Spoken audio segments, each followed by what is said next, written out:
كميت تصنحوا فتواتن كبراتن نايز يوتيوب channel تقتاتلتي نزعلت سحارنا لكم حاصرتن واناون زيناتات كم تلمد حجنا لكم قريبنا لنا فلما لايك شير سبسكرايب እንዳገበርኩም ክሳብ ፍጻሜ መደብና ሓቢርኩም ንኽትጸንሑ ብኽብርን ዕድም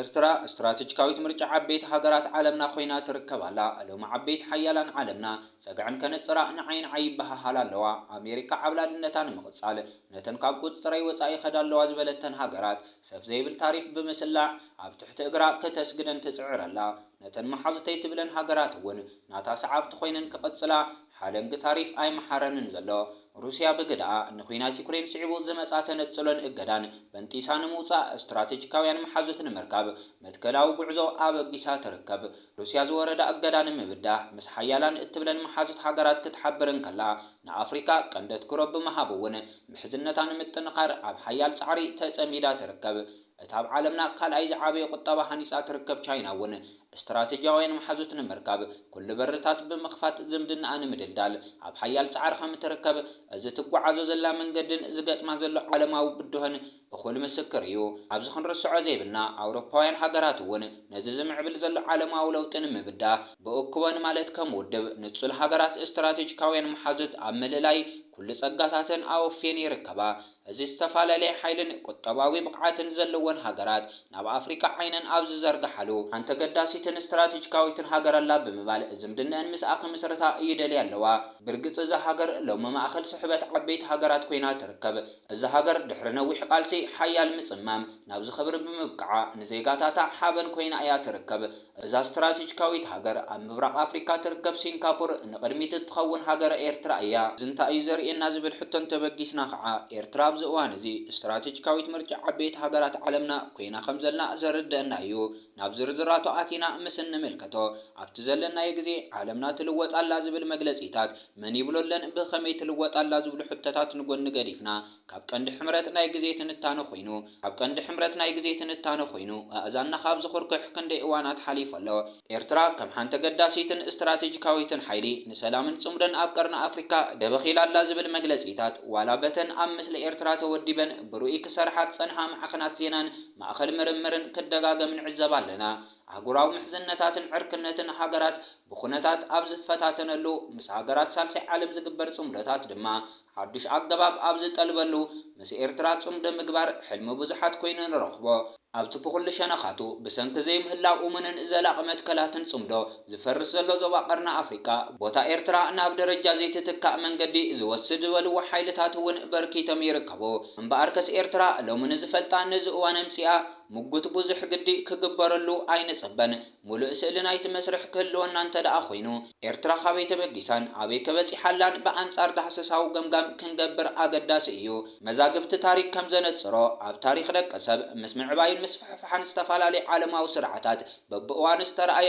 عبيت فتسامتات نيرون اللون نعبنت كعا قدامين كالأين كوينات عالم كوينن رخبو كالتي أو حقراو رسمتات هيوت مليونات سبات زقات سفن من بارو عب تاريخ عالمنا عزيزس كحكح خوينو نتدحيرو السعاب عبيت لوطتات لما بزرحة ومنبارو يأمن كموتسيت لما دحر خلأي كوينات عالم كلت تحدثت عالموين دنبتات ويون أنا حساب نخفت تردريخو أزن العلر عن 3 عامتات سقط صلاة بزحل كوينات سفلت مدرخيو مدرخ زحل كوينات أمونغو اتندحرن قبل الكلاي كوينات عالم كوينان زمت حيالا حقرات زنبرة وتادراون بوليتيكاون وطري زنورنا دنبتات متفنانيو زي أبتمونغو سوبيت حبرت زمرح مبرقاو دنبن أبمونغو تبا أمريكا زمرح معراواو دنبن زنبرة خوينو أبكالاي مفارقنا 10 خفل زمن مالت كاب شحنت شعات تميت نرمعان شوعتن كساب شحنت شعات تميت تيسعان شعاتن مسم بتتان سويت حبرت زنبرة جزيز شفنيو كاب قندي زحل كوينات مسن دهسس دما حبرت سويت أم مبرقاو زنبرة جزعات بعتبون صنوعن ملكع دحر محازا أمريكا دما بوغنا نحبرت سويت نببدهن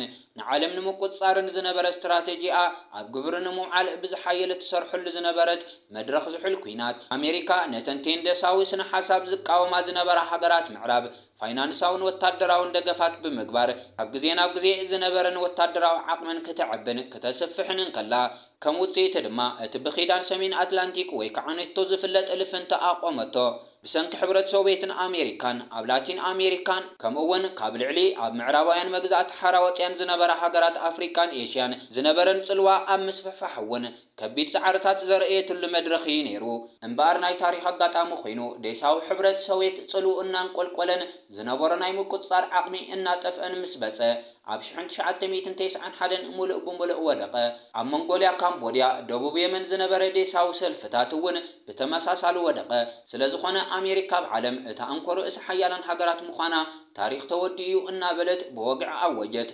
መድረኽ ዝሕል ኩናት ምስኡ ተኣሳሲሩ ኣብ ዓለማዊ ታሪክ ዓብይ ስንብራት ዝገደፈ እዩ። ከቢድ ዝኾነ ኒኩሌሳዊ ምትፍናን ዝነበረ ብምንባሩ ድማ ካብ ተቐዲሙ ኣብ ታሪክ ዝተረኣየ ዕናዊ ዓለማዊ ውግኣት ዝኸፍአ ሰዓቤናት ከይኽትል ዝተሰግኣሉ መድረኽ ምንባሩ እውን ይዝከር።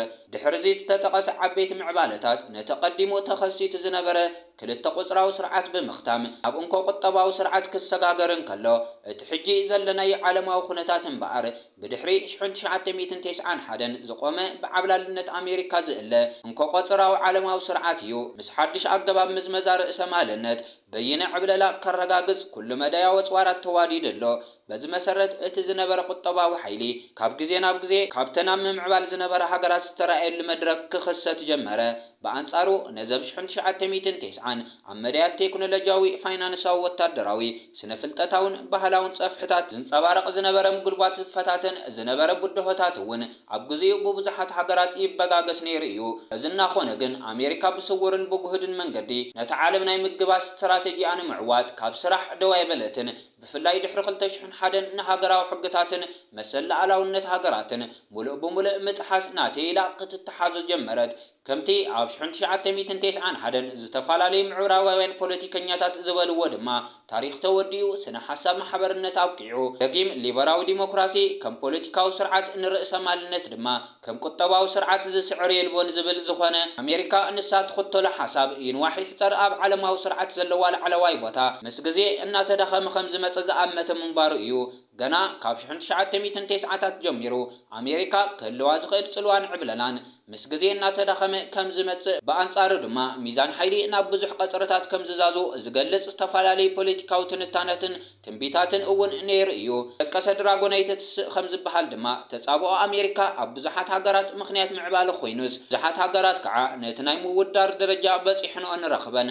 ኣብ ከምዚ ዝኣምሰለ ኩናት እምበኣር እዚ ከምዚ ዝኣምሰለ ዓለማዊ ስርዓት ኣይኮነን ንከም በዓል ኤርትራ ዝኣምሰላ ንኣሽትን ኣብ ምምዕባል ዝርከባ ሃገራት ነተን ዓበይትን ሓያላንን ዝበሃል ሃገራት እውን በቲ ንረብሓ ምዕራብ ጥራይ ዘገልግል ስርዓት ክቕየዳ ዘኽእል ኮይንን ጸኒሑን ኣሎን።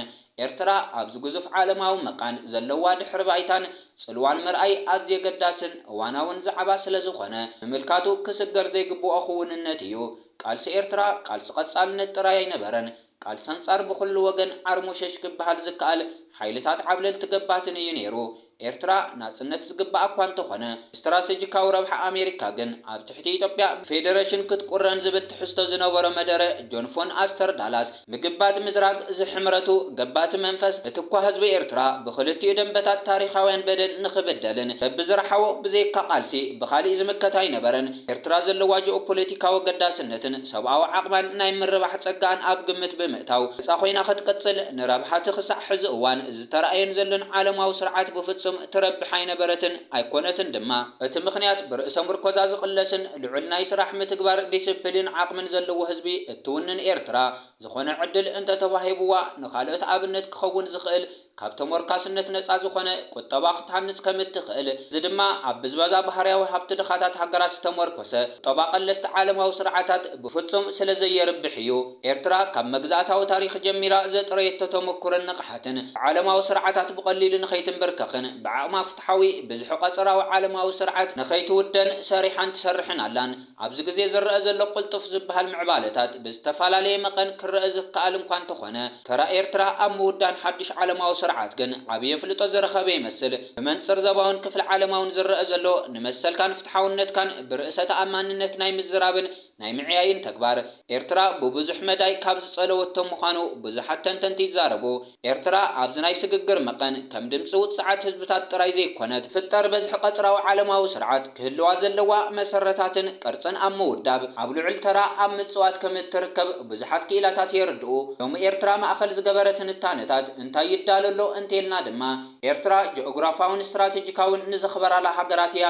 ኤርትራ ኣብ ተነጽሎ ውህደትን ኤርትራ ጂኦግራፋውን ስትራቴጂካውን ንዘኽበራላ ሃገራት እያ። ኤርትራ ኣብ ተነጽሎ ውህደትን ብዝሓዊ ዲፕሎማስን ሰጊራ ሰላምን ጸጥታን ከም ሃገራዊ ስትራቴጂ ዘርዓመት ሃገር ሃብታም ጸጋታትን ስትራቴጂካዊ ዓቕምታትን ዘለዋ ሃገር ወዘተ ዝብሉ መግለጺታት ዝመልእ ዘሎ ተራ ኤርትራ ኣብ ውጽኢት ኣፍሪካ ወሳኒ ምዃኑ ድማ ብዙሓት ሃገራት ናብ ኤርትራ ዝኣትዋ ዘለዋ ምዃነን እዩ። ንኣብነት እንተሪኢና ከዓ ኣብዚ ውሽጢ ወርሒ ናብ ኤርትራ ዝኣትዋ ዘለዋ ሃገራት እነዚአን ይመስላ። ቀዳመይቲ ግብጺ ዓበይቲ ኩባንያታት ናብ ኤርትራ እናለኣኸት ትርከብ ዘላ ኮይና ብተወሳኺ ከዓ መንግስቲ ግብጺ መንግስቲ ኤርትራ ብዝገብርዎ ዘረባትን ርክባትን ሓይሊ ባሕሪ ግብጽን ሓይሊ ባሕሪ ኤርትራን ልምምድ ከካይዱ ቆፀሮ ከም ዝሓዙ ዝፍለጥ ኮይኑ እዚ ከዓ ኣብ መንጎ ኤርትራን ግብጽን ዲፕሎማስያዊ ጽምዶ ኣሕይለን እየን ዝርከባ ዘለዋ።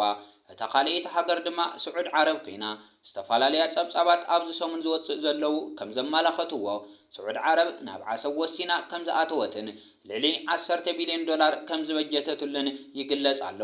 ብተወሳኺ ከዓ ኩባንያ ስዑድ ዓረብ ኣብ ዳህሳስ ነዳዲ ዝነጥፍ ናብ ኤርትራ ብምእታው ጽቡቕ ውጽኢት የመዝግብ ከም ዘሎን ኣንፈት ነዳዲ ከም ዝረኸበ ኣብዚ ዝሓለፈ ተገሊጹ ይርከብ። እታ ሳልሳይ ከዓ ኢጣልያ ኮይና ኢጣልያ ኣብ ዝሓለፈ ምስ መንግስቲ ኤርትራ ስምምዕ ከም ዝበጽሑ ዝፍለጥ ኮይኑ ንኽልቲአን ወደባት ከልምዖ ከም ዝተስማዕምዓ ይግለጽ ኣሎ። እታ ራብዒቲ ሃገር ከዓ ኣሜሪካ ኮይና ኣሜሪካ ኣብቲ ዞባ ካብ ዘለዋ ሃገራት ወሳኒት ዝኾነት ሃገረ ኤርትራ ከም ምዃና መጠን ኣሜሪካ ምስ ኤርትራ ዘለዋ ዲፕሎማስያዊ ጽምዶ ናብ ዝሓየለ ርክብ ክትዕብዮ ድሌት ከም ዘለዋ ፕሬዚደንት ኣሜሪካ ዶናልድ ትራምፕ ዝገለጸ ኮይኑ ጸብጻባት ከም ዝሕብርዎ ከዓ ኣሜሪካን ኤርትራን ብልኡኻት ተነቢለን ኣብ ዘተ ከም ዝርከባን እቲ ነጥቢ ድማ ኣሜሪካ ኣብ ዓሰብ ወታደራዊ ማዓስከር ክትሃንጽ ንኽቡር ፕሬዚደንት ኢሳያስ ኣፈወርቂ ሕቶ ቕሪቡሉ ዝብሉ ምንጭታት ወፂኦም ዝነበሩ ኮይኖም ካብ ኤርትራ ዝወፀ ዝኾነ ይኹን ግብረ መልሲ ግን ኣይተረኽበን።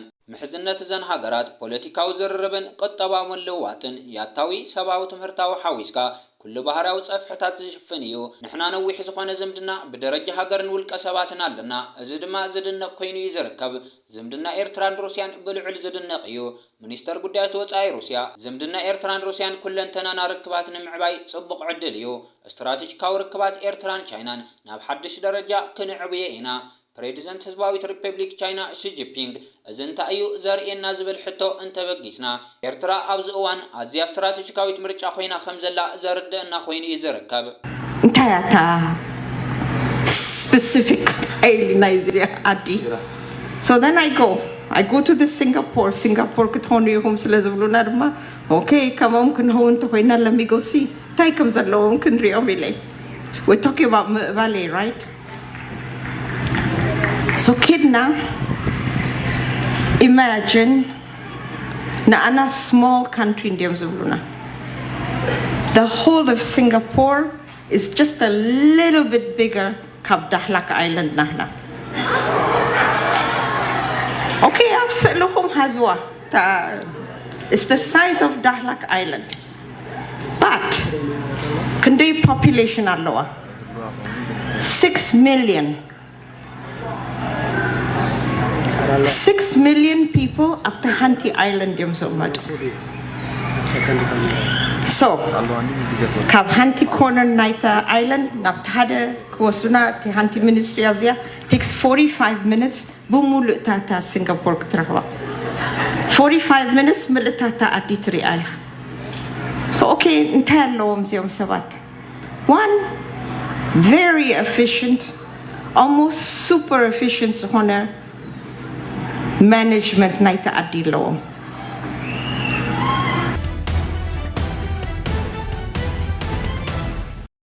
ሓደ ግብጻዊ በዓል ስልጣን ነቲ ትማሊ ሚኒስተር ዜና ኤርትራ ኣቶ የማነ ገብረ መስቀል ናብ ሰበ ስልጣን ስርዓት ብልጽግናን ወታደራውያን ኣዘዝቶምን ማሕበረሰብ ዓለምን ዝሓለፈ መልእኽትታት ምልጣፍ ነቲ ብወገን ኢትዮጵያ ኣብ ልዕሊ ህዝብን መንግስትን ኤርትራን ዘካይዶ ዘሎ ፍኸረታት ንኹናት መንግስቲ ግብጺ ብደቂቕ ይከታተሎ ከም ዘለን ስርዓት ብልጽግና ንባሕርን ኣፍ ደገ ባሕርን ዝብል ኣብ ልዕሊ ህዝብን መንግስትን ኤርትራ ከካይዶ እየ ዝብሎ ዘሎ ኩናትን ወረ ኩናትን ግብጺ ኢዳ ጣሚራ ከም ዘይትዕዘብን ኤርትራን ሶማልን ግብጽን ብስምም ስምምዕ ኣስመራ መሰረት ኣብ ሓንቲ ሃገር ዝኾነ ይኹን መጥቃዕትታት እንተተኻይዱ ሰለስቲአን ሃገራት ክምክት ተኣኪዳን ከም ዘለወን ብምሕባር ዓብይውን መንግስቲ ግብፂ በተደጋጋሚ እዚ መትከላቱ ኣብዚ ጉዳይ ከም ዝገለጸ ዝኾነ ትኾን ዕጽውቲ ሃገር ንባሕርን ኣፍ ደገ ባሕርን ተካይዶ ምንቅስቃስ ኣብ ትሕቲ ዝኾነ ይኹን ኩነታት ከም ዘይተቀበሎ ብምሕባር መንግስቲ ግብፂ ኣብ ጎኒ ህዝብን መንግስትን ኤርትራ ከም ዘሎ እዩ መልእኽትታቱ ኣሕሊፉ ዝርከብ ዘሎ። ግብፂ በተደጋጋሚ እዋን ነቲ ኢትዮጵያ ባሕርን ኣፍ ደገ ባሕርን እናበለት ተካይዶ ዘላ ዕብዳን ብመንገዲ ላዕለዎት ሰበስልጣናት ኣቢላ ዝኾነ ትኹን ኣብ ማያት ቀይሕ ባሕሪ በፅሒት ዘይብላ ሃገር ብዛዕባ እቲ ማያት ክትዛረብን ናብቲ ማያት ክትበፅሕን ኣብ ትሕቲ ዝኾነ ይኹን ኩነታት ግብፂ ከም ዘይተቀበሎ ናብ ስርዓት ብልጽግና በተደጋጋሚ እዋን መልእኽትታት ኣሕሊፉ ምንባሩ ዝዝከር እዩ። እዚ ሕጂ በዓል ስልጣን መንግስቲ ግብፂ ናብ ኢትዮጵያ ኣሕሊፍዎ ዝርከብ ዘሎ መልእኽቲ ናብ ኤርትራን መንግስትን ኤርትራን ወሰብ ዝበልኩምሉ እዋንን ሰዓትን ግብፂ ኢዳ ጣሚራ ኣይትዕዘብን እያ ክብል እዩ ገሊጹ። ኣርከስ ነዚ ዕለት ሰሓረናልኩም ሓፀርትን ዋናውን ዜናታት ነዞም ተኸታተልኩሞም ይመስሉ ነይሮም። ሳሊ ብኻልኦት ሓበሬታታት ክሳብ ንራኸብ ሰሰናዩ።